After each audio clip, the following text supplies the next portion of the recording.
Tatlong araw bago ang halalan, todo suyod na mga pambato sa Maynila sa kanilang last push na makasungkit ng mga boto. Ang latest sa Manila local race sa agenda report ni Paolo Barcelon, live mula dyan sa Santa Cruz, Manila. Paolo, kamusta na ang mga kampanya ng mga magkakatunggali sa Maynila? Ang iba't ibang mga nangyayaring political gathering dito sa lungsod ng Maynila, pero todo laban din ang iba't ibang partido na kalaban ng Asenso Manileño, lalo't sa Lunes na nga ang mangyayaring halalan.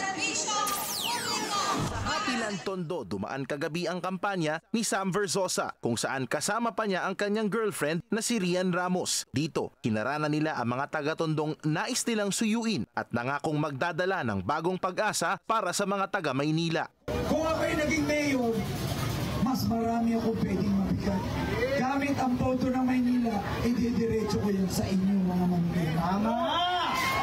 Ngayon, kung meron ka maayos na kalusugan, makapagtapos ka at may edukasyon ka at meron kang kabuhayan, pwede ka nang lumaban sa buhay. Hindi ka naaasa sa gobyerno.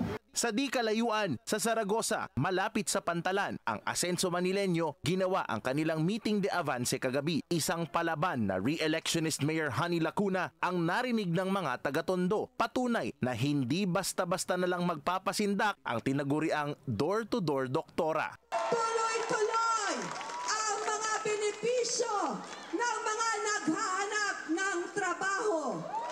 Tuloy-tuloy na ang burado ang mga walang isang salita at mga kotongero. Mananalo tayo! Paggising ninyo, lumabas kayo sa inyong mga bahay.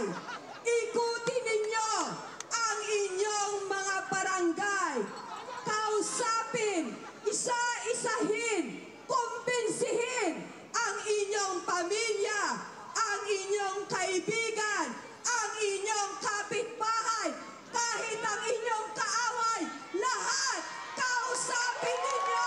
Wala kayong ititira. Mananalo tayo.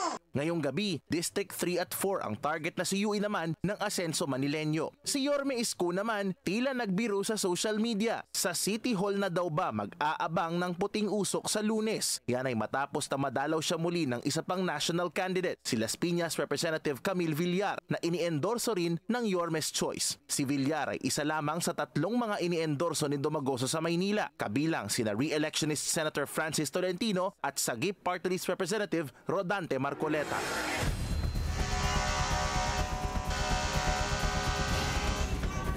Asahan bukas, Pinky, na mas titindi pa nga ang mga political gathering dito sa lungsod ng Maynila, lalo't bukas ay inaasahang iikuti ng Asenso Manileño naman ang Pandakan na isa sa kanilang mga baluarte. Ngayong gabi, nagsasagawa din ng political activity o ng kanilang meeting de avance sa District 2 naman ang Yorme's Choice, habang inaalam pa natin kung saan naman ang ginagawang focus ngayon ng Team SV Manila Wide ni Sam Verzosa. Pinky? Maraming salamat, Paolo Barcelon, live mula po dyan sa Santa Cruz, Manila.